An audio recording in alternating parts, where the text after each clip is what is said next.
এখন গালিগালাজ করছে, যা তা ভাষায় কথাবার্তা বলছে, আপন বোনের সঙ্গে নাকি সম্পর্ক, এমন কুরুচিপূর্ণ কথাও তারা বলতে দ্বিধা করছে না।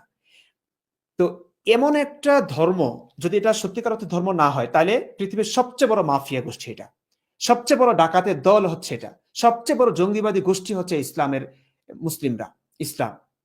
এটার বিরুদ্ধে কি আমাদের সচেতন হওয়া দরকার না, সজাগ হওয়া দরকার না? প্রত্যেকটা মানবিক মানুষের ঝাঁপিয়ে পড়া দরকার।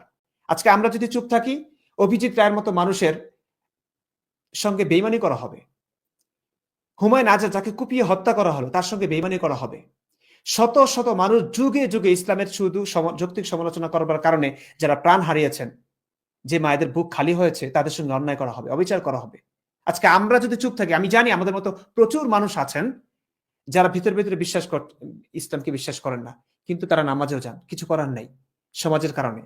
নামাজ না গেলে সমালোচনা হবে, কিংবা ইসলামের বিরুদ্ধে কথা বলে তার কল্লা ফেলে দিবে। তো প্রচুর মানুষ আমাদের সঙ্গে আছেন, কিন্তু তারা ভয় পাচ্ছেন।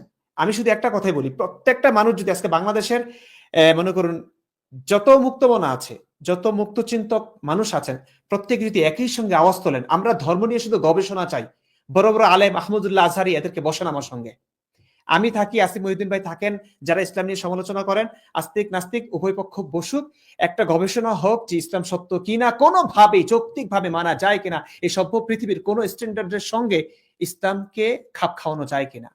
যদি যায়, আমিও ইসলাম মানবো। আমিও এত রিস্ক নিব না ভাই। কে পরিবার হারাতে চায়, কে মায়ের কাছ থেকে দূরে থাকতে চায়? আমি অন্তত চাই না, আমি অন্তত দেশে ফিরে যেতে চাই। কিন্তু এই গবেষণাটা হোক, এটা কি অপরাধ? অপরাধ না। আমরা যৌক্তিক আলোচনা করব, সমালোচনা করবো ইসলামের, ইসলাম সত্য কিনা আমরা শুধু জানতে চাইবো, শুধুমাত্র যৌক্তিক প্রশ্নগুলো ছুড়ে দিব। আলেমদের কাছে যান, মসজিদের ইমাম খতিব, তাদের কাছে গিয়ে আপনারা অনেক জ্ঞানী, হাদিস আছে এখন সহিহ বুখারী মুসলিমের সমস্ত হাদিস পাওয়া যাচ্ছে, আল বেদায়া ওয়ান নেহায়া আমাদের কাছে আছে স্পষ্ট, বাংলাতে এগুলো তর্জমা হয়েছে। এগুলো পড়ুন, যৌক্তিকভাবে আলেমদেরকে প্রশ্ন করুন।